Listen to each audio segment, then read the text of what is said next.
വാർത്തകളിലേക്ക് വിശദമായി. Saudi അറേബ്യയുമായി India ഈ വർഷത്തെ ഹജ്ജ് കരാർ ഒപ്പുവെച്ചു. ഇന്ത്യൻ കോൺസുൽ ജനറൽ ഹാഫിദ് ആലമാണ് ഇന്ത്യയ്ക്ക് വേണ്ടി കരാറിൽ ഒപ്പുവെച്ചത്. ഹജ്ജ് ഉംറ മന്ത്രി ഡോക്ടർ തൗഫീഖ് അൽ റബിയയും ഡെപ്യൂട്ടി ഹജ്ജ് ഉംറ മന്ത്രി ഡോക്ടർ അബ്ദുൽ ഫത്താഫ് മുഷാത്തുമാണ് വിവിധ രാജ്യങ്ങളിൽ നിന്നുള്ള ഹജ്ജ് മന്ത്രാലയ പ്രതിനിധികളുമായുള്ള കരാർ ഒപ്പുവെച്ചത്. 1,75,025 പേരാണ് ഇക്കുറി ഇന്ത്യയിൽ നിന്ന് ഹജ്ജിനെത്തുന്നത്. കിങ് അബ്ദുള്ള സ്പോർട്സ് സിറ്റിക്ക് സമീപത്തുള്ള ജിദ്ദ ഡോമിൽ നടക്കുന്ന എക്സിബിഷനിലാണ് ഹജ്ജ് കരാർ ഒപ്പിട്ടത്. ഹജ്ജ് ക്വാട്ടകൾ ഈ രാജ്യങ്ങളിൽ നിന്നുള്ള തീർത്ഥാടകർ സൗദിയിൽ പ്രവേശിക്കുകയും രാജ്യത്തുനിന്ന് പുറത്തുപോവുകയും ചെയ്യേണ്ട അതിർത്തി പോസ്റ്റുകൾ, ഹജ്ജ് സംഘാടനവുമായി ബന്ധപ്പെട്ട പ്രധാന നടപടിക്രമങ്ങൾ എന്നിവയെല്ലാം കരാറുകളിൽ ഉൾപ്പെടുത്തിയിട്ടുണ്ട്. 19 രാജ്യങ്ങളുമായാണ് ഇതേവരെ കരാറുകൾ ഒപ്പിട്ടത്. Jordan, Indonesia, Iran, Turkey, Kazakhstan, Sudan, Yemen, Guinea, Ivory Coast, Uzbekistan, Bahrain, Malaysia എന്നീ രാജ്യങ്ങളിൽ നിന്നുള്ള ഇസ്ലാമികാര്യ മന്ത്രിമാരും ആഭ്യന്തര സുരക്ഷാ വകുപ്പ് മന്ത്രിമാരും കരാറിൽ ഒപ്പിട്ടു. ഹജ്ജുമായി ബന്ധപ്പെട്ട കാര്യങ്ങൾ ലോകരാജ്യങ്ങളിൽ നിന്നെത്തുന്ന തീർത്ഥാടകർക്ക് സേവനങ്ങൾ നൽകാൻ സൗദി അറേബ്യ പൂർത്തിയാക്കിയ ഒരുക്കങ്ങൾ എന്നിവയെല്ലാം സൗദി ഹജ്ജ് ഉംറ മന്ത്രിയും ഡെപ്യൂട്ടി ഹജ്ജ് ഉംറ മന്ത്രിയും 19 രാജ്യങ്ങളിൽ നിന്നുള്ള സംഘങ്ങളുമായി നടത്തിയ കൂടിക്കാഴ്ചകൾക്കിടെ വിശകലനം ചെയ്തു. News 18 Jeddah. ഇന്ത്യയും സൗദി അറേബ്യയും തമ്മിലുള്ള കരാർ പ്രകാരം ഈ വർഷത്തേക്കുള്ള ഇന്ത്യയുടെ ഹജ്ജ് ക്വാട്ട സൗദി അറേബ്യ പ്രഖ്യാപിച്ചു. 1,75,025 സീറ്റാണ് ഈ വർഷം ഇന്ത്യയ്ക്ക് അനുവദിച്ചത്. Indian consul general Muhammad Shahid Alam Twitter മുഖേനയാണ് ഇക്കാര്യം അറിയിച്ചത്. കോവിഡ് നിയന്ത്രണങ്ങളോടെ നടന്ന കഴിഞ്ഞ വർഷത്തെ ഹജ്ജിന് 79,237 ആയിരുന്നു ഇന്ത്യയ്ക്ക് അനുവദിച്ച ക്വാട്ട. എന്നാൽ 2019 2 ലക്ഷം തീർത്ഥാടകർക്ക് അവസരം ലഭിച്ചിരുന്നു. ഹജ്ജ് തീർത്ഥാടനത്തിന് മുന്നോടിയായി ഹജ്ജ് എക്സ്പോ 2023 ഒരുക്കി സൗദി അറേബ്യ. ഹജ്ജ് സംബന്ധമായ വിപുലമായ പ്രദർശനവും സമ്മേളനവുമാണ് ജിദ്ദ സൂപ്പർ ഡോമിൽ ആരംഭിച്ച എക്സ്പോയിലുള്ളത്. മക്ക ഗവർണർ ആമിർ ഖാലിദ് അൽ ഫൈസൽ മേള ഉദ്ഘാടനം ചെയ്തു. പരിപാടി ഈ മാസം 12 വരെ നീളും. പ്രദർശനത്തിന് പുറമെ ഹജ്ജ് ഉംറ സേവന സമ്മേളനവും ഡയലോഗ് സെഷനുകളും ശില്പശാലകളും എക്സ്പോയുടെ ഭാഗമായുണ്ട്. വിവിധ രാജ്യങ്ങൾക്കായുള്ള ഹജ്ജ് സർവീസ് ഏജൻസികളുടെ മേധാവികൾ, ഹജ്ജുമായി ബന്ധപ്പെട്ട വിവിധ വകുപ്പ് തലവന്മാർ, അംബാസിഡർമാർ, കോൺസുലർമാർ തുടങ്ങിയവർ വിവിധ സെഷനുകളിലായി പങ്കെടുക്കും. ഹജ്ജ് ഉംറ മന്ത്രാലയമാണ് എക്സ്പോ സംഘടിപ്പിക്കുന്നത്. ഹൃദയാഘാതത്തെ തുടർന്ന് കണ്ണൂർ തലശ്ശേരി സ്വദേശി മക്കയിൽ മരിച്ചു. മക്കയിൽ ഏഷ്യൻ പോളിക്ലിനിക് മാനേജറായ VP നജീബാണ് മരിച്ചത്.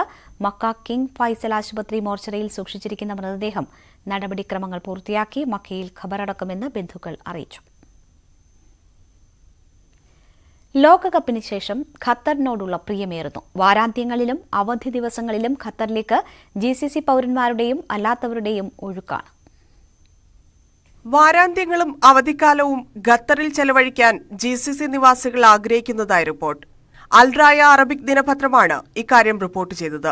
സൂഖ് Waqif, Katara cultural village, Lusail, Msheireb downtown, old Doha തുറമുഖം, Pearl Qatar, museum of Islamic arts തുടങ്ങിയ വിനോദസഞ്ചാര കേന്ദ്രങ്ങൾ ഖത്തറിലേക്ക് വരാൻ പ്രേരിപ്പിക്കുന്ന പ്രധാന ഘടകങ്ങളാണെന്ന് റിപ്പോർട്ടിൽ പറയുന്നു. ഇസ്ലാമിക കലയും വിവിധ വാണിജ്യ സമുച്ചയങ്ങളും ഷോപ്പിംഗ് മാളുകളും മറ്റ് നിരവധി വിനോദസഞ്ചാര കേന്ദ്രങ്ങളും കുടുംബങ്ങളും യുവാക്കളും ഉൾപ്പെടെയുള്ള സന്ദർശകരെ ഖത്തറിലേക്ക് എത്താൻ പ്രേരിപ്പിക്കുന്നവയായും റിപ്പോർട്ട് വിലയിരുത്തുന്നു.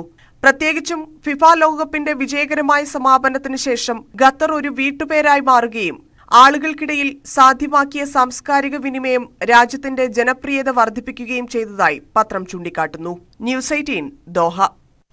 2026 നിയമസഭാ തെരഞ്ഞെടുപ്പിൽ മത്സരിക്കാൻ ആഗ്രഹമുണ്ടെന്ന് ശശി തരൂർ. എല്ലാവരും തന്നോട് കേരളത്തിൽ പ്രവർത്തിക്കാൻ ആവശ്യപ്പെടുന്നതായി തരൂർ വ്യക്തമാക്കി. ഓർത്തഡോക്സ് സഭയും ശശി തരൂരിന് പൂർണ്ണ പിന്തുണ പ്രഖ്യാപിച്ചു. ഇതാദ്യമായാണ് തന്റെ ഭാവി പ്രവർത്തനത്തെക്കുറിച്ച് ശശി തരൂർ തുറന്ന് പ്രഖ്യാപിക്കുന്നത്. അടുത്ത നിയമസഭാ തെരഞ്ഞെടുപ്പിൽ കേരളത്തിൽ നിന്ന് മത്സരിക്കുമോ എന്ന ചോദ്യത്തിന് കൃത്യമായ മറുപടി നൽകുകയാണ് തരൂർ. നമുക്ക് എന്തിനാണ് ഇപ്പോൾ ഒരു പ്രഖ്യാപനം ചെയ്യാൻ ആവശ്യം? ഞാൻ എല്ലാവരും കാണുന്നു. അവസരം ഇനി ഇല്ലല്ലോ 26 വരെ. അപ്പോൾ നമുക്ക് അതിന് മുമ്പുള്ള മത്സരങ്ങളൊക്കെ നോക്കണ്ടേ ആദ്യം. പക്ഷേ കേരളത്തിനകത്ത് സജീവമായി പ്രവർത്തിക്കണമെന്ന് എല്ലാവരും ആവശ്യപ്പെട്ടാൽ ഞാൻ എങ്ങനെ എനിക്കത് ചെയ്യാൻ താല്പര്യമില്ലെന്ന് പറയാം. താല്പര്യമുണ്ട്, നോക്കട്ടെ. തറവാടി നായരാണ് ശശി തരൂരെന്ന NSS general secretary G Sukumaran നായരുടെ പ്രസ്താവനയിൽ പരിക്കേൽക്കാതെ മാറി നിൽക്കാനാണ് തരൂരിന്റെ ശ്രമം. തന്റെ മനസ്സിലോ പ്രവൃത്തിയിലോ ജാതിയില്ലെന്നാണ് തരൂർ വ്യക്തമാക്കുന്നത്. വേറെ ജനങ്ങൾ പറയുന്ന അഭിപ്രായങ്ങളെ കുറിച്ച് അവരോട് ചോദിക്കണം എന്നാണ് ഞാൻ നിങ്ങൾ എല്ലാവരോടും ഉപദേശം പറയും. എനിക്ക് മറ്റേവരുടെ കോമൻസിനെ കുറിച്ച് ഞാനും കോമന്ററി ചെയ്യാൻ വല്ല ആവശ്യമുണ്ടോ എന്നാണ് എനിക്ക് തോന്നുന്നില്ല. ഞാൻ വല്ലതും പറഞ്ഞിട്ട് നിങ്ങൾക്ക് വല്ല സംശയം ഉണ്ടെങ്കിൽ ഞാൻ പറഞ്ഞ വാക്കുകളെ കുറിച്ച് നിങ്ങൾ ക്ലാരിഫിക്കേഷൻ ചോദിച്ചോളൂ. പക്ഷെ വേറെ അവർ പറയണം. നോക്കൂ, എല്ലാവർക്കും അവരുടെ സ്വന്തം അഭിപ്രായം ഉണ്ടാവും. ആ അഭിപ്രായത്തെ പറയുന്നവരുടെ സ്വന്തം രീതി ഉണ്ടാവും. അതിനെ നമ്മളൊരു വിഷയമാക്കണതോ അതിനൊരു കോമന്റ് ചെയ്യുന്ന ആവശ്യമില്ല. NSSന് പിന്നാലെ ഓർത്തഡോക്സ് സഭയും തരൂരിന് പൂർണ്ണ പിന്തുണ പ്രഖ്യാപിക്കുന്ന കാഴ്ചയാണ് ദേവലോകം അരമനയിൽ കണ്ടത്. കോൺഗ്രസിനെ അധികാരത്തിൽ തിരിച്ചെത്തിക്കാൻ തരൂർ കേരളത്തിൽ പ്രവർത്തിക്കണമെന്ന് ബസേലിയോസ് മാർത്തോമാ മാത്യൂസ് തൃതീയൻ കാതോലിക്ക ബാവ ആവശ്യപ്പെട്ടു. കൂട്ടായ പ്രവർത്തനമൊന്ന് ബന്ധപ്പെടുത്തേണ്ട കാരണം കഴിഞ്ഞ 2 തെരഞ്ഞെടുപ്പുകളിലെ കോൺഗ്രസിന് പരാജയമുണ്ടായത് തുടർന്ന് സാധാരണ കേരളത്തിൻ്റെ മാറി വരുന്നത്. കഴിഞ്ഞ പ്രാവശ്യം രണ്ടാമത് വന്നു എന്ന് പറയുമ്പോൾ കോൺഗ്രസ്സായി ഇവിടെ പ്രതിപക്ഷമായിട്ട് 2 പ്രാവശ്യം ഇരിക്കേണ്ടി വന്നു എന്ന് പറയുന്നത് അപജയമാണെന്ന് ഞങ്ങൾക്ക് തോന്നിയിട്ടുണ്ട്. കത്തോലിക്ക സഭയിലെ വിവിധ ബിഷപ്പുമാരെ തരൂർ നേരത്തെ കണ്ടിരുന്നു. NSS ആസ്ഥാനത്തെ മന്നം ജയന്തി പരിപാടിയിലും പങ്കെടുത്തതിന് പിന്നാലെയാണ് ഓർത്തഡോക്സ് സഭാ ആസ്ഥാനത്തേക്ക് ശശി തരൂർ എത്തിയത്. ഓരോയിടത്തും കൃത്യമായ പിന്തുണ ഉറപ്പിച്ചാണ് തരൂരിന്റെ പര്യടനം തുടരുന്നത്. ന്യൂസ് 18 കോട്ടയം. കഴിഞ്ഞ നിയമസഭാ തെരഞ്ഞെടുപ്പിൽ UDF ആരെയും മുഖ്യമന്ത്രി സ്ഥാനാർത്ഥിയായി ഉയർത്തിക്കാട്ടിയില്ലെന്ന് Ramesh Chennithala. NSS general secretary Sukumaran Nair ഉയർത്തിയ വിമർശനത്തിനാണ് രമേശ് ചെന്നിത്തലയുടെ മറുപടി. തന്നെ പ്രൊജക്ട് ചെയ്തതുകൊണ്ടാണ് UDF പരാജയപ്പെട്ടതെന്ന ആരോപണത്തിന് അടിസ്ഥാനമില്ല. തന്റെ മതേതര നിലപാടിൽ ഒരിക്കലും വെള്ളം ചേർക്കില്ലെന്നും ചെന്നിത്തല പറഞ്ഞു. എന്നെ സംബന്ധിച്ചിടത്തോളം ഞാൻ എന്നും ഒരു മതേതരവാദിയാണ്, മതേതര നിലപാടുള്ള ആളാണ്. എൻ്റെ വ്യക്തി ജീവിതത്തിലും എൻ്റെ രാഷ്ട്രീയ ജീവിതത്തിലും ഞാൻ ആ നിലപാടിൽ ഉറച്ചു നിന്നിട്ടുള്ളൂ. നാളെയും അത്രയേ ഉള്ളൂ. അതിനകത്തൊന്നും ഒരു വ്യത്യാസവുമില്ല. ആ മതേതര നിലപാടിലൊന്നും ഒരിക്കലും ഞാൻ വെള്ളം ചേർക്കുകയില്ല. NSSന്റെ പ്രതികരണത്തോട് അസഹിഷ്ണുതയില്ലെന്ന് VD സതീശൻ. സർക്കാരിനെ വിമർശിക്കുന്നത് പോലെ പ്രതിപക്ഷത്തെയും വിമർശിക്കാമെന്ന് സതീശൻ പറഞ്ഞു. നേതൃത്വ തലത്തിലിരിക്കുന്ന ആളുകളാണ്. ഞാൻ എപ്പോഴും പറയാറുണ്ട്, ഗവൺമെന്റിനെ വിമർശിക്കുന്നത് പോലെ തന്നെ പ്രതിപക്ഷവും വിമർശിക്കപ്പെടും. തലനാരിഴകീറി ഗവൺമെന്റിന്റെ പ്രവർത്തനങ്ങളെ ഞങ്ങൾ വിലയിരുത്തുന്ന പോലെ പ്രതിപക്ഷത്തിന്റെ പ്രവർത്തനങ്ങളെയും ആളുകൾ വിലയിരുത്തും. അത് പല രീതിയിൽ ആളുകൾ വിമർശിക്കും. ആ വിമർശനത്തിനോടൊന്നും ഞങ്ങൾക്ക് ആർക്കും ഒരു അസഹിഷ്ണുതയില്ല. ഞങ്ങളെക്കുറിച്ച് ആർക്ക് വേണമെങ്കിലും ഏത് രീതിയിലും പറയാം. അത് ഗൗരവതരമായ കാര്യമാണ് മുന്നോട്ട് വയ്ക്കുന്നതെങ്കിൽ ഞങ്ങളത് പരിശോധിച്ച് ഞങ്ങളുടെ ഭാഗത്ത് തെറ്റുണ്ടെങ്കിൽ നമ്മൾ തിരുത്താൻ നോക്കും.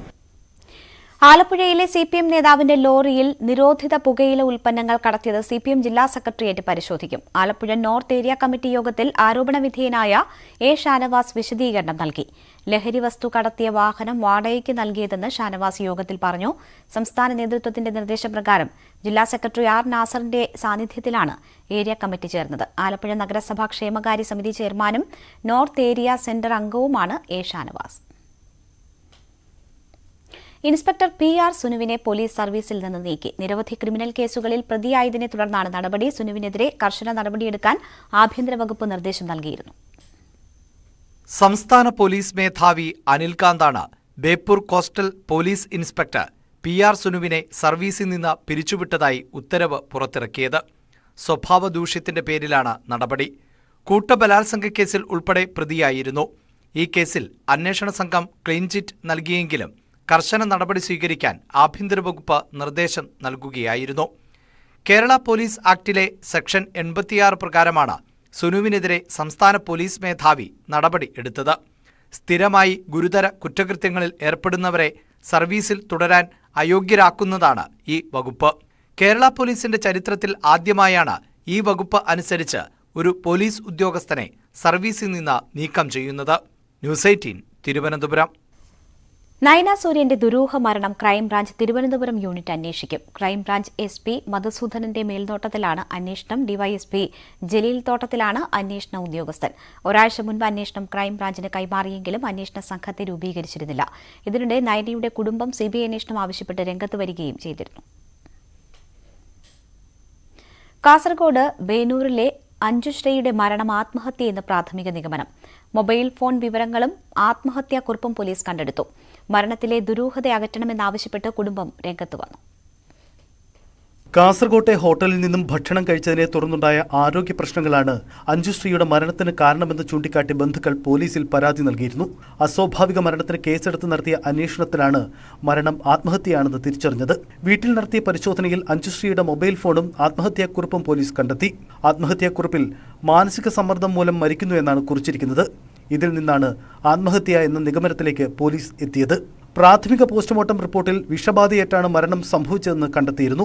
രാസപരിശോധനാ ഫലം ലഭിച്ചതിനു ശേഷം മാത്രമേ പോലീസിന്റെ ഭാഗത്തു നിന്നുള്ള ഔദ്യോഗിക സ്ഥിരീകരണമുണ്ടാകൂ. പെൺകുട്ടിയുടെ ബന്ധുക്കളും മരണത്തിലെ ദുരൂഹത നീക്കണമെന്നാവശ്യപ്പെട്ട് രംഗത്ത് വന്നിട്ടുണ്ട്. പോലീസ് ഇതും കൂടി പരിഗണിക്കേണ്ടതാണ്. 2-ാം തീയതി മുതൽ ഈ കുട്ടി ചികിത്സയിലുമായിരുന്നു. പിന്നീട് എന്ത് സംഭവിച്ചെന്നുള്ള കാര്യങ്ങളൊക്കെ പരിശോധിക്കുന്ന പോലീസ് തന്നെയാണ്. പുറത്തുവന്ന വിവരങ്ങൾ ആരോഗ്യവകുപ്പിനും ഭക്ഷ്യസുരക്ഷാ വകുപ്പിനും ആശ്വാസം പകരുന്നതാണ്.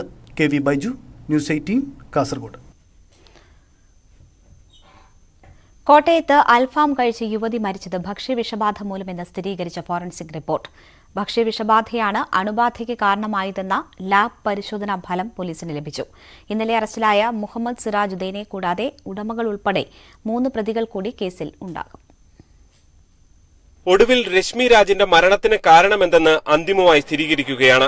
അൽഫാം കഴിച്ചതിൽ നിന്നുണ്ടായ ഭക്ഷ്യവിഷബാധയാണ് അണുബാധയ്ക്ക് കാരണമായത്. ഇത് ആന്തരാവയവങ്ങളുടെ പ്രവർത്തനത്തെ ബാധിച്ചു. മരണത്തിലേക്ക് നയിച്ചതിന് ഇതാണ് കാരണമെന്ന് ലാബ് റിപ്പോർട്ട് പറയുന്നു. ശാസ്ത്രീയ പരിശോധനാ ഫലം കൂടി ലഭിച്ചതോടെ കൂടുതൽ ശക്തമായ അന്വേഷണത്തിനൊരുങ്ങുകയാണ് പോലീസ്. ഹോട്ടലിലെ ചീഫ് കുക്കായ മുഹമ്മദ് സിറാജുദ്ദീനെ ഇന്നലെ കാടാമ്പുഴയിൽ നിന്ന് പോലീസ് അറസ്റ്റ് ചെയ്തിരുന്നു. ഇതുകൂടാതെ ഹോട്ടൽ ഉടമയായ കാസർഗോഡ് സ്വദേശി ലത്തീഫ്, മലപ്പുറം സ്വദേശികളായ നൌഷാദ്, റൈസ് എന്നിവരെ കൂടി ഉടൻ അറസ്റ്റ് ചെയ്യുമെന്ന് പോലീസ് വ്യക്തമാക്കി. ന്യൂസ് 18 കോട്ടയം. ഞായർ തിങ്കൾ ദിവസങ്ങളിലായി 641 സ്ഥാപനങ്ങളിൽ ഭക്ഷ്യസുരക്ഷാ വകുപ്പ് പ്രത്യേക പരിശോധന നടത്തി. ഞായറാഴ്ച 180 സ്ഥാപനങ്ങളിലും തിങ്കളാഴ്ച 461 സ്ഥാപനങ്ങളിലുമാണ് പരിശോധന നടന്നത്. വൃത്തിഹീനമായി പ്രവർത്തിച്ച 9 സ്ഥാപനങ്ങളുടെയും ലൈസൻസ് ഇല്ലാതിരുന്ന 27 സ്ഥാപനങ്ങളുടെയും ഉൾപ്പെടെ 36 സ്ഥാപനങ്ങളുടെ പ്രവർത്തനം നിർത്തിവയ്പ്പിച്ചു. 188 സ്ഥാപനങ്ങൾക്ക് നോട്ടീസ് നൽകിയതായും മന്ത്രി വീണ ജോർജ് അറിയിച്ചു. വയനാട് സുൽത്താൻ ബത്തേരി ടൌണിലിറങ്ങിയ കാട്ടുകൊമ്പൻ PM2വിനെ പിടികൂടി വനംവകുപ്പ്. 9 മണിയോടെയാണ് ആനയെ വനപാലകർ മയക്കുവെടിവെച്ചത്. PM2വിനെ പിന്നീട് മുത്തങ്ങ ആനപ്പന്തിയിലെ കൂട്ടിലേക്ക് മാറ്റി. PM2വിനെ പിടികൂടാൻ വനംവകുപ്പ് സംഘം 2 ദിവസമായി നടത്തിയ ദൌത്യമാണ് വിജയം കണ്ടത്. കാട്ടാനയെ മുണ്ടക്കൊല്ലി വനഭാഗത്ത് വച്ചാണ് രാവിലെ 9 മണിയോടെ വെടിവെച്ചത്.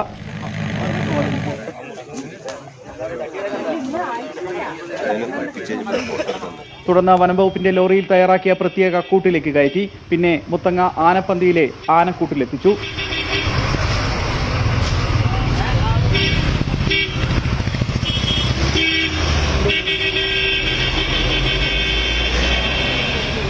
ഈ ആന എന്ന് പറഞ്ഞു കഴിഞ്ഞാൽ തമിഴ്നാട്ടിൽ പ്രശ്നങ്ങൾ സൃഷ്ടിച്ച ഒരു ആനയാണ്. 2 പേരെ കൊല്ലുകയും ചെയ്തിട്ടുണ്ട്. 100ഓളം വീടുകൾ ഇത് തകർത്തൊരു ആനയാണ്. ഇതിന് മാത്രമല്ല ഇതിന് റേഡിയോ കോളർ ഘടിപ്പിച്ച ഒരു ആനയാണ്. അതുകൊണ്ട് തന്നെ ഇതിനെ പിടികൂടുക എന്നുള്ളത് വളരെ പ്രാധാന്യമുള്ളായിരുന്നു. അത് മറ്റു മസ്റ്റായിരുന്നു അത്. പിന്നെ ഇന്നലെ നമ്മൾ കാട്ടിൽ കയറിയെങ്കിലും ആനയെ നമുക്ക് കണ്ടെത്താൻ കഴിഞ്ഞു. പക്ഷെ നമുക്കൊരു പറ്റിയൊരു സ്ഥലത്ത് നമുക്ക് ഡാർട്ട് ചെയ്യാൻ പറ്റിയിട്ടില്ല. ആനയെ ഡാർട്ട് ചെയ്യുമ്പോൾ നമുക്ക് കൊല്ലിയിൽ വെച്ചൊക്കെ ഡാർട്ട് ചെയ്താൽ നമുക്ക് അതിനെ കൊണ്ടുവരാനുള്ള ബുദ്ധിമുട്ടുള്ളൂ. എന്തായാലും ഇന്ന് ഭാഗ്യം കൊണ്ട് രാവിലെ തന്നെ നമുക്ക് നല്ലൊരു സ്ഥലത്ത് ഇതിനെ നമുക്ക് ഡാർട്ട് ചെയ്യാൻ പറ്റി. തമിഴ്നാട് വനമേഖലയിൽ 176 കിലോമീറ്ററിലേറെ സഞ്ചരിച്ചാണ് കാട്ടാന ബത്തേരി നഗരത്തിലെത്തിയത്. PM2വിനൊപ്പം മറ്റൊരു കാട്ടാനയുടെ സാന്നിധ്യം തിരിച്ചറിഞ്ഞതും ദൌത്യം കഴിഞ്ഞ ദിവസം സങ്കീർണമാക്കിയിരുന്നു. ആനയെ മയക്കുവെടിവെച്ച് പിടികൂടാനായി പ്രവർത്തിച്ച ദൌത്യസംഘത്തെ വനമന്ത്രി പ്രത്യേകം അഭിനന്ദിച്ചു.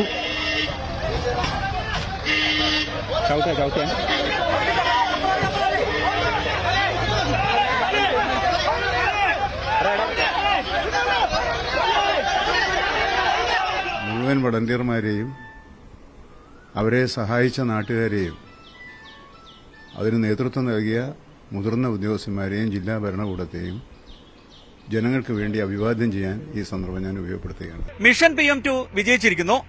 പന്തലൂർ മക്നു ഇനി മുത്തങ്ങ ആന ക്യാമ്പിന് സ്വന്തം. വയനാട് മുത്തങ്ങയിൽ നിന്നും ക്യാമറമാൻ ഷാഫിക്കൊപ്പം രതീഷ് വാസുദേവൻ, ന്യൂസ് 18. പാലക്കാട് ധോണിയിലിറങ്ങിയ PT7 എന്ന കാട്ടാനയെ മയക്കുവെടി വെച്ച് പിടികൂടാനുള്ള നടപടികൾ ഉടൻ ആരംഭിക്കും.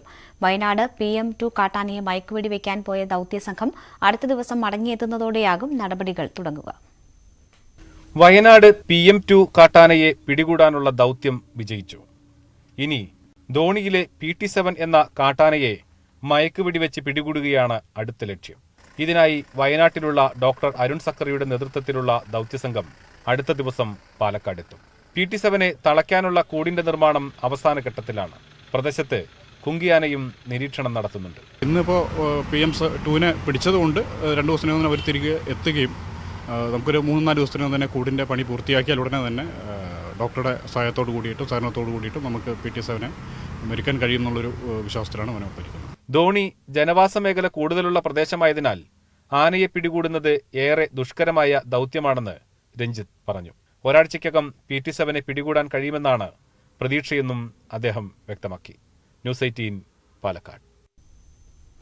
കാശില്ലാത്തവർ കളി കാണേണ്ടെന്ന കായിക മന്ത്രിയുടെ നിലപാടിനെ എതിർത്ത പ്രതിപക്ഷം. വരേണ്യ സർക്കാരിന്റെ പ്രതികരണമാണ് മന്ത്രിയിൽ നിന്നുണ്ടായതെന്ന് VD സതീശൻ കുറ്റപ്പെടുത്തി.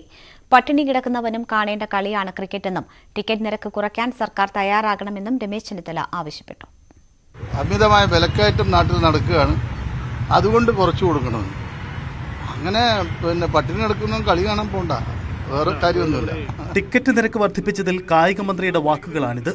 ടിക്കറ്റ് നിരക്ക് വർധനയെ ചൊല്ലി വിവാദം പുകയുമ്പോൾ സർക്കാരിന് കിട്ടേണ്ട നികുതി പണം കിട്ടണമെന്ന നിലപാടിലാണ് മന്ത്രി.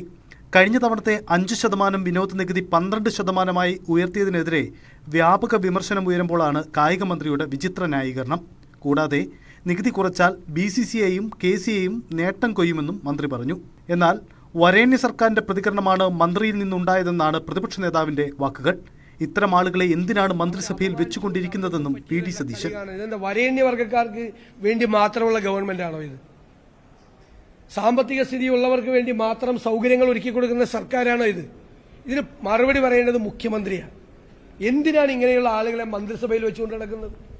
പട്ടിണി കിടക്കുന്നവനൊന്നും വന്ന് കളി കാണേണ്ട എന്ന് പറയാൻ ഒരു മന്ത്രിക്ക് ധാർഷ്ട്യമുണ്ടാകണമെങ്കിൽ ഇവരൊക്കെ ഏത് ലോകത്താണ് ജീവിക്കുന്നത്? എന്തൊരു മര്യാദകേടാണ് പറയുന്നത്, അസംബന്ധമാണ് പറയുന്നത്. പാവപ്പെട്ടവനും ക്രിക്കറ്റ് കാണണമെന്ന് രമേശ് ചെന്നിത്തല. പാവപ്പെട്ടവൻ കളി കാണരുത് എന്ന് പറയുന്ന മന്ത്രിയുടെ നിലപാടിനോട് ഒരു കാരണവശാലും യോജിക്കാൻ കഴിയില്ല. അദ്ദേഹം അത് പിൻവലിക്കുകയും സാധാരണക്കാർക്കും പാവപ്പെട്ടവർക്ക് കൂടി കളി കാണാനുള്ള അവസരം ഉണ്ടാക്കുകയാണ് വേണ്ടത്.